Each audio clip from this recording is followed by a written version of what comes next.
Chapter 1. Lack of willpower is a true epidemic in our world today.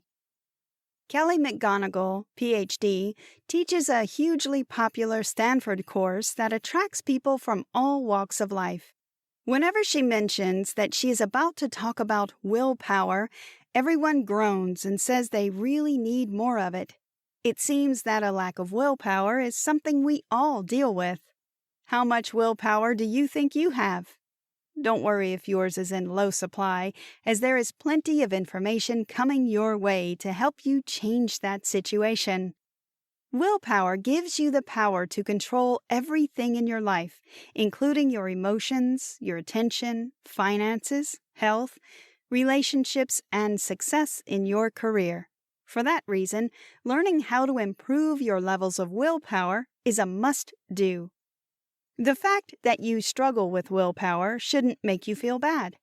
The American Psychological Association states that Americans regularly name low levels of willpower as a reason why they often don't meet their long-term and short-term goals.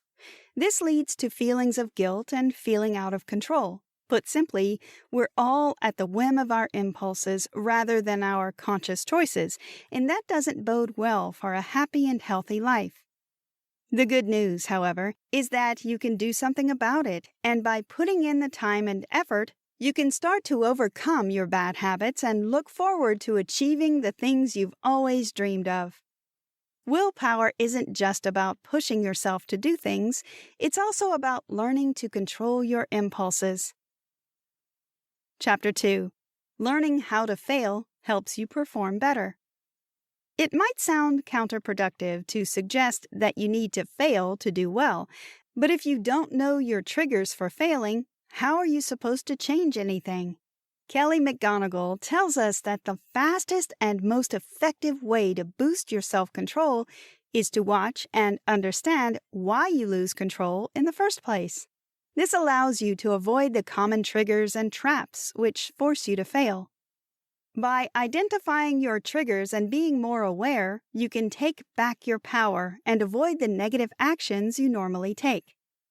Many studies have shown that people assume they have more willpower than they do. These are the people who are more likely to fail when temptation comes their way. For instance, a smoker might be pretty optimistic about their chances of quitting and resisting the allure of a cigarette.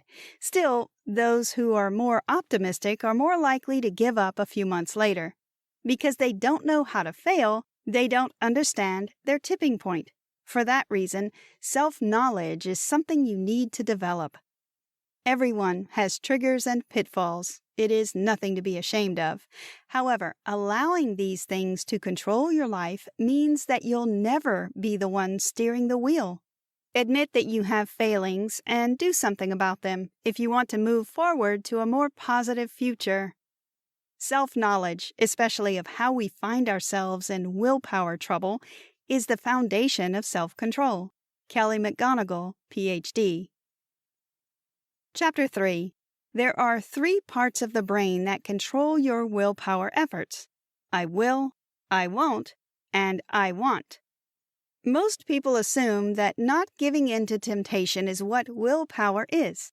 In reality, it's a little more complex, consisting of 3 parts of your brain: I will, I won't, I want. If you're going to optimize your willpower, you need to figure all 3 out and work to harness their power. Sometimes the different sides are at odds, causing you to question what to do and possibly make the wrong choice. The brain is a complex organ and sometimes overcomplicates things. Take a step back and think carefully about what you're about to do and why. The reason we have willpower comes down to evolution, dating back to the days of cavemen and cavewomen fighting off all types of predators to survive. Those days, choices were far more straightforward, but that doesn't mean they were less critical. Nowadays, we have other decisions and issues, and as a result, the part of the brain that recognizes true threats has had to catch up slowly. These days, the prefrontal cortex is more prominent than in other species, and it controls what you think and how you feel. This part of your brain controls all three statements: I will, I won't, and I want, but different areas relate to each part. Prefrontal cortex, upper left portion, I will. Prefrontal cortex, right side, I won't. Prefrontal cortex, lower middle portion, I want. The keys are not to let one part rule the roost and consider all three questions in equal parts. Did you know? The average human brain is only 3 pounds in weight. Chapter 4. Self-awareness is a vital step towards willpower. To develop willpower, you need to understand yourself and why you are doing what you're doing, self-awareness. This is a uniquely human trait, something most animals and mammals don't seem to have. In many cases, your self-awareness can predict the outcome of an issue or how you're going to feel about it. This can help you to decide whether to do it or not. When faced with a choice that requires willpower, you need to slow down and think about things carefully before deciding. When you're preoccupied or busy, your brain is far more likely to force you into a negative choice, i.e., giving in to temptation and listening to impulses first and foremost. You need to recognize when you're making a choice that requires willpower, otherwise, the brain always defaults to what is easiest. Kelly McGonigal, Ph.D. Kelly McGonigal suggests that you observe your decisions for 1 week and identify when you're making a conscious choice versus when you're giving in to your impulses. From there, see if you can catch yourself earlier and therefore avoid making a wrong choice. She also suggests that you should meditate. Research has shown that meditation gets much easier the more you do it, but it also helps you develop self-control in terms of attention, stress control, impulse control, and self-awareness. Many people try meditation and give up too soon. In this regard, practice makes perfect, so stick with it. Follow these steps to begin meditation. Sit somewhere comfortable and close your eyes. Turn your attention. Chapter 5. Your brain helps you to survive threats by giving you exactly what you need.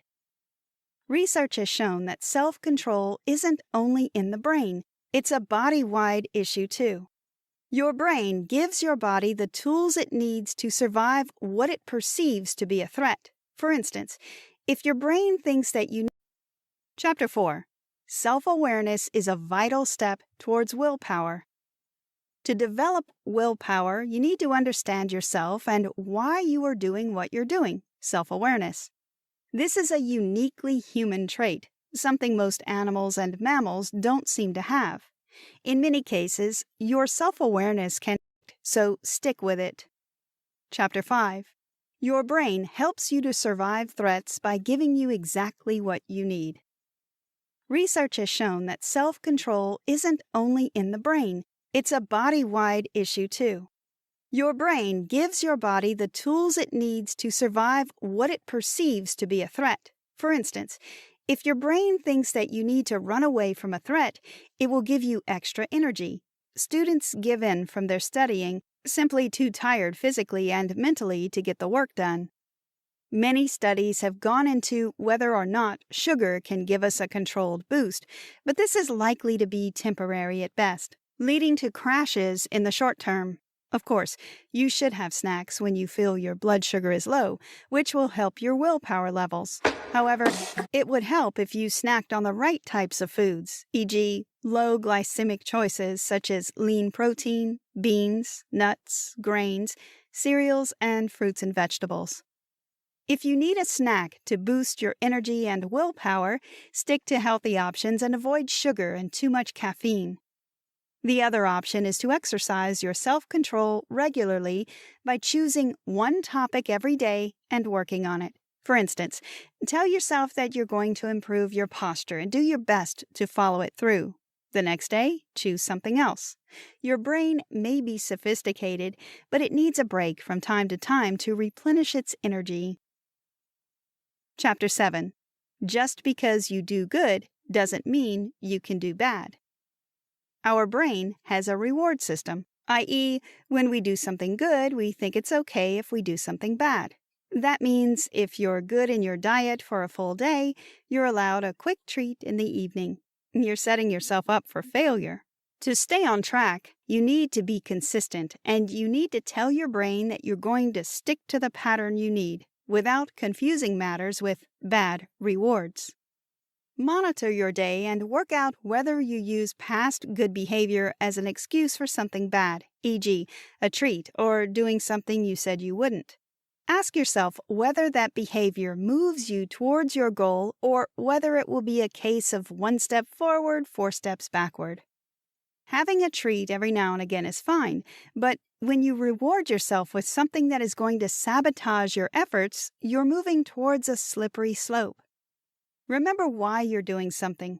Identify when you're struggling with a temptation, and then try and remember why you're doing what you're doing. By doing that, you should be able to overcome the temptation. Also, if you're trying to get around procrastination, ask yourself whether you want to deal with the consequences of putting this task off. The next day is sure to be far more stressful and busy as a result of not doing that particular task right now. Just do it, and you'll feel far better as a result. How can it ever be wrong? The problem is that your brain often misleads you into thinking that doing something will make you happy, when in reality it's simply a hit of feel-good factor. That can easily sabotage your efforts in avoiding something which is bad for your health or happiness. When the brain sees something it thinks could be a great reward, it releases dopamine. While dopamine doesn't make you happy, it does make you aroused and curious. Your brain confuses this with happiness, and anything which we falsely think will make us feel great triggers this response. This can be anything, even the smell of coffee. When you feel this way, it's very difficult to resist, and you'll simply end up moving towards whatever you believe will bring you a momentary hit of happiness. When we're stressed, our brains persistently mispredict what will make us happy. Kelly McGonigal, Ph.D. When this response occurs, it completely hijacks your mind, and you want it more than anything. In some cases, you might not be able to think of anything else. It's essential to figure out what your dopamine triggers are so you can avoid them or manage them. Monitor your dopamine triggers and try to understand whether you're reacting to increased dopamine a little too regularly. Dopamine has also been shown to have a role in addiction, so we must understand how rewards make us feel to work out whether it's a good choice or a bad one. Chapter 9. You can't do your best all the time. You are human, which means you're going to give in sometimes. This is especially the case if you're dealing with stress. Your brain is always on the lookout for opportunities to make you feel better when dealing with low mood or a stress response.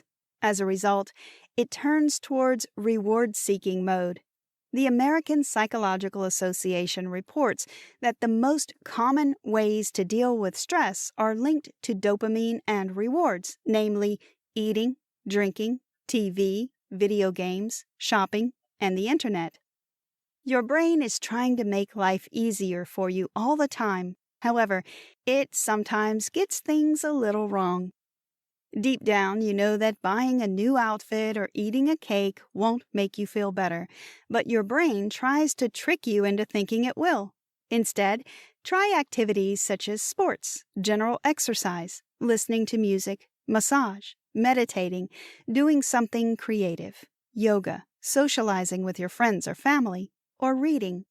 These activities are linked with the happy hormones in your brain, such as serotonin and oxytocin. These hormones kick out the stress response and turn to healing and calmness instead.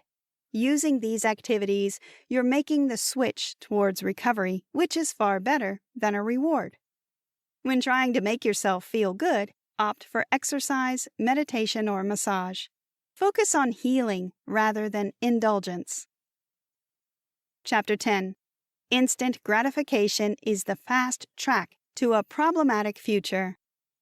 We all put things off until tomorrow when we really can't be bothered to do them today.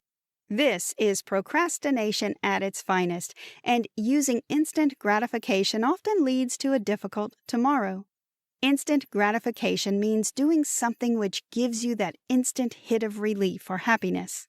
In the case of procrastination, you're getting that feel-good factor from not doing something because you don't want to or you find the task too difficult.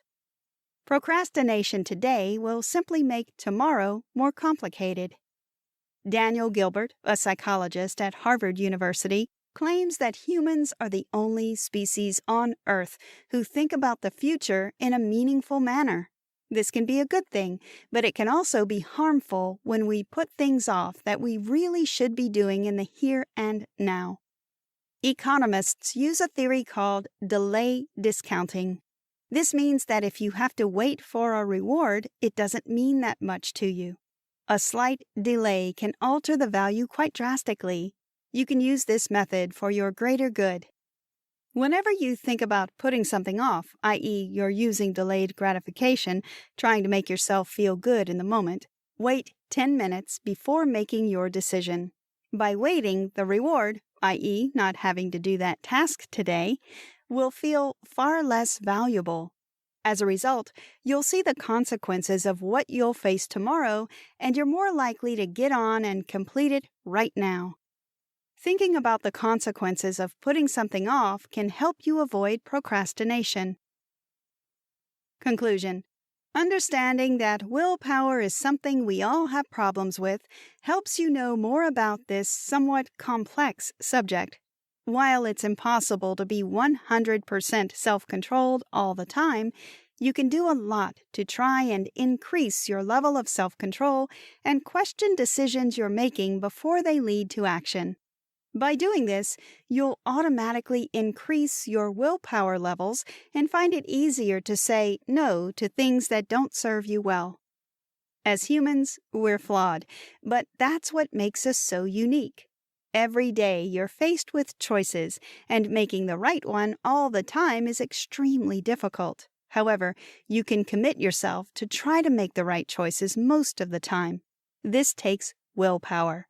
Be kind to yourself and understand that you can't get it right all the time, but you can at least try to make the right choices. Taking the easy route today doesn't make for an easier tomorrow. In most cases, it leads to a more difficult time to come. Learning what your anti-willpower triggers are can help you to avoid them, or at least manage them, over the long term. Nobody is perfect. That's something we all need to understand.